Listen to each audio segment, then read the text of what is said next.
Chapter 1. No man has a good enough memory to be a successful liar.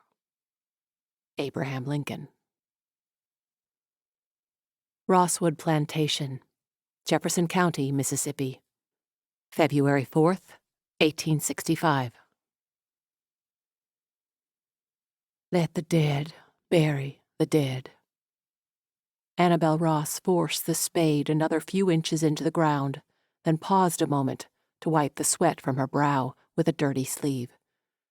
Dead, indeed. Her arms were numb from digging, and her back and legs were starting to cramp. A heart, hardened against the grisly task, beat rapidly with exertion, underneath what had once been the gown of a privileged heiress. But that was before the war, her father's death, and, well, it didn't matter now anyway. She hadn't had time for anything other than the soldiers from both North and South, who at one time or another had filled her home to overflowing. Annabelle slammed the spade into the earth, her fingers so numb from the cold she hardly noticed the forming blisters. She gave these men the best she could, a too shallow grave and a few parting words. She recorded every name, should their families ever come to look for them. Until then, Annabelle had no choice but to share her land with the dead. "Miss Belle, you done enough digging today." Annabelle looked up from the hard ground and into a face that looked as tired as she felt. The waning light of another long day cast shadows on Peggy's dusky skin and made her look older than she should. Peggy lowered the rear legs of the makeshift cart to the ground, giving a soft grunt as she finally released the weight. Annabelle mustered a smile she hoped would soothe away some of the worry lines creasing Peggy's brow. "I know, but I didn't think we could stand to leave him out another day." Peggy pressed her lips together but said nothing. She was less fond of leaving dead men in the house than she was of Annabelle digging. Annabelle reached down and grabbed one of the worn boots and gave the body a tug. He felt twice as heavy as when they'd loaded him into the cart. "Help me get him in." Peggy hesitated, and Annabelle wondered if this would be the time she refused. But, as usual, Peggy clamped her jaw tight and grabbed the other boot.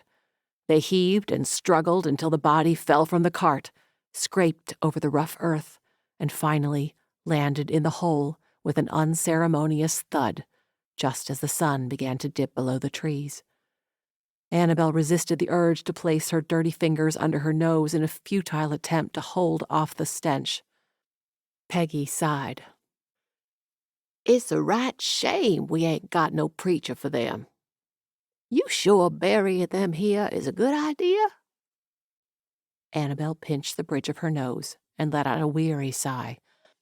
"Peggy, you've asked me that question a dozen times, and a dozen times I've given you the same answer. Still don't like it." Annabelle nearly agreed, but she knew that would only give Peggy more footing to try to wear down her resolve. "Come on, it's getting dark. We need to get him covered. Lord willing, he will be the last soldier we lay to rest at Rosswood." You said that about the last two." Annabelle threw a scoop of dirt on the body and ignored her. Peggy grunted and grabbed the other shovel. By the time they patted down the mound and tossed on a few rocks in a scant attempt to keep the coyotes at bay, darkness had descended and blanketed Rosswood in a shroud of shadows.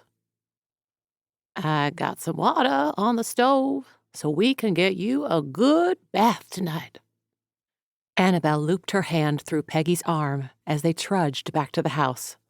"No, I don't want you carrying all that water up the stairs again. It's too much trouble. I'll just wash from the basin."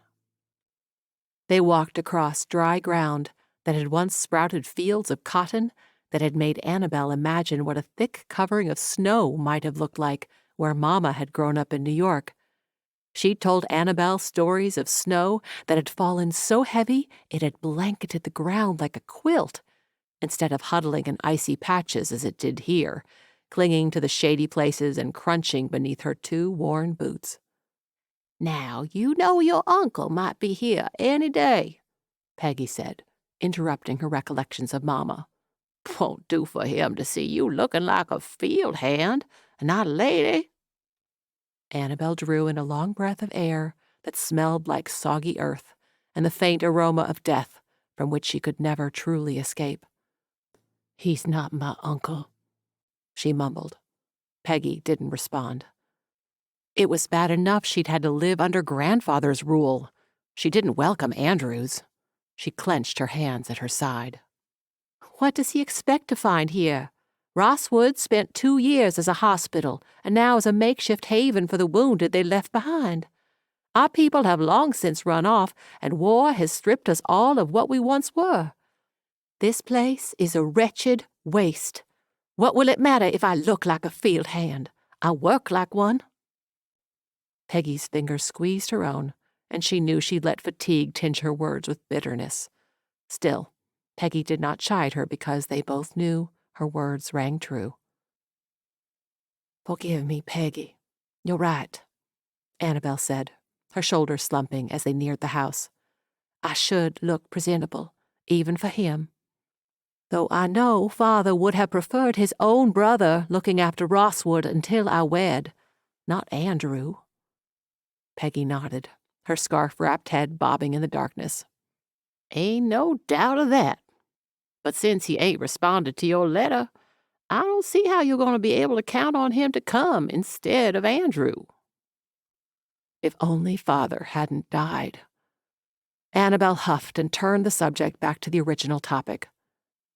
"I still won't have you lugging all that water up the stairs. We'll move the tub into the kitchen. I can bathe by the hearth while you cook."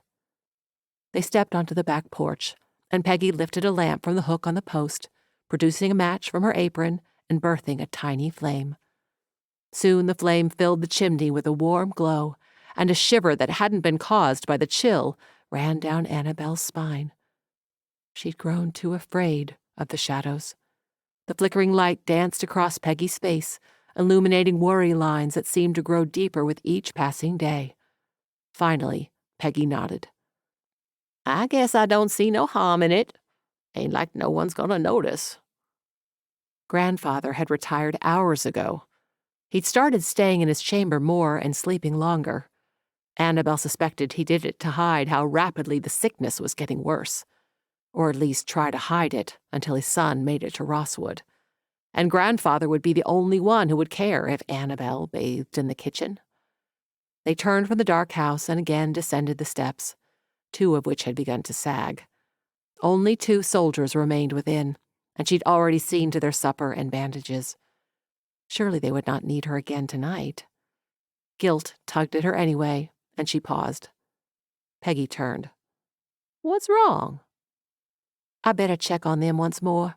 I've been out of the house for a good while. What if something happened again?" Peggy's brows drew together. "You've done enough. You gonna run yourself into the grave." "Do you think you can get the tub set by yourself?" Peggy tilted her head. "Child, who you think toted that thing up and down them stairs all those years? I think I can get it into the kitchen." "You used to have help," Annabelle thought. But why bother saying it? "Thank you. I'll be along in a few moments." She turned to find another lamp, wondering if it would have any oil. "I got a bad feeling about that one," Peggy said to her back. "Won't be long before we're dragging him through the yard, too." Annabelle cringed. She knew little by way of nursing, only what she had observed when the house was used as a hospital, but she prided herself on having learned enough to care for the few who had been left behind. She refused to lose another one. She looked over her shoulder. "I only want to be sure Lieutenant Monroe's fever has not returned again. I won't be long." Peggy dipped her chin and lifted her lamp. "Here, take this'n. I can get to the kitchen without it." Annabelle hesitated, but realizing that arguing would only delay the comfort of warm water to her tired muscles, she consented and took the lamp. She unlatched the rear door and stepped into the house as quietly as she could, careful to avoid any planks she knew would protest her weight with a groan. She passed Grandfather's door, and underneath the archway, turning to her left into what once had been her father's library. She turned down the flame until it barely glowed in the chimney and raised it to the open doorway. 2 forms lay draped in thin blankets on the floor. A soft snore drifted from one of the forms, but neither moved. Relief spread through her. They both appeared to be resting comfortably. Neither thrashed about nor mumbled in his sleep, as each had often enough done when the fever raged. The officers hadn't thought these men would survive their wounds, and had, thus, left 5 Confederate soldiers with her when they finally abandoned the hospital. 3 died. 2 remained. If she did not care for them, who would? She stepped silently onto the rug and across to one of the pallets on the floor. The flickering light revealed the unshaven face of a man about the age her father would have been, had he not found his death in battle.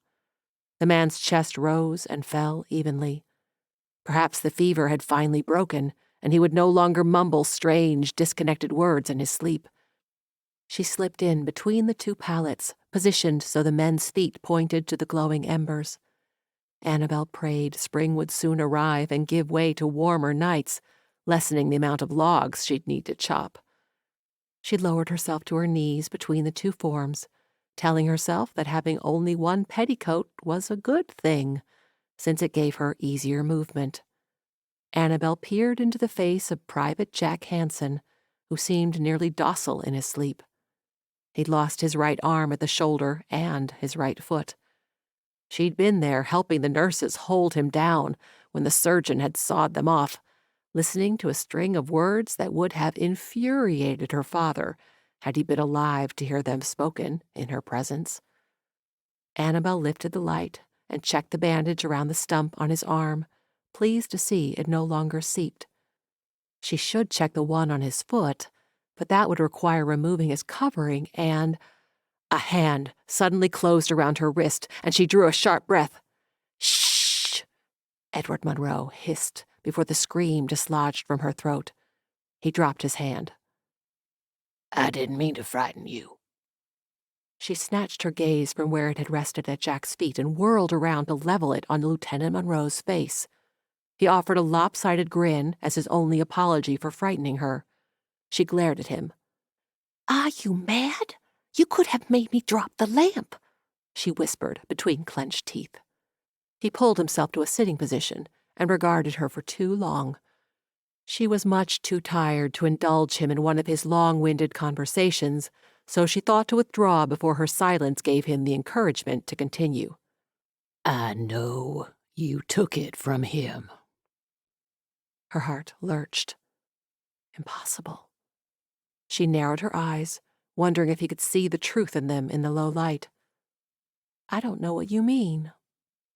He regarded her with the same disappointed look her father might have given her over another poorly done page from the arithmetic primer all those years ago. "It's of grave importance," he said in a strained whisper. She settled back onto her heels and regarded him. "What is?" He shook his head. "It was entrusted to us. I must leave here and get it to—" His voice trailed off, and she caught herself leaning forward in anticipation. She rose and straightened her skirt. "If it were yours, then you would have it." His eyes darkened. "You don't know what you're fooling with, girl." Annabelle turned on her heel to leave, but he grabbed a fistful of her skirt. She looked down at him, just now noticing the sweat beading on his head. Perhaps fever hadn't fully left him, and she'd not been able to stop the festering in his leg after all. He drew a long breath and blew it out slowly, stirring the hair that hung damp across his forehead. "Are you loyal to the cause?" Annabelle's heart rate accelerated. She'd done everything to conceal her true feelings, hadn't she? "Of course I am. Why would you even ask such a thing?" He frowned. "I've seen many a lady with the notion that she can conduct her own thinking, even when it goes against the men of her country." Annabelle bristled. Why, of all the— She ground her teeth. She wouldn't learn anything if she snapped at him. "My father died resisting the Northern aggression, sir. You would do well not to accuse me of disrespecting his memory." She looked down at his hand, still holding fast to her dress. "Unhand me, Lieutenant Monroe." He released her, slumping back onto his pallet. "It must get to him. I fear it's our only hope now." "Must get to whom?" His eyelids fell. "Not for you to know," he mumbled. Annabelle leaned forward, but he had slipped into a fitful sleep, his eyes darting around behind their lids. She slipped out of the room and down the hall, not daring to breathe until she reached the safety of the rear porch. Once the door latched behind her, she let herself fall into the only remaining chair. With trembling fingers, she slid her hand into her skirt pocket and touched the folded paper she'd removed from the jacket of the man she'd buried only a short time earlier. Thinking it would be a message to a loved one, she'd planned on trying to find where to send it when she found a spare moment to do so. Now, she feared what she held was something entirely different.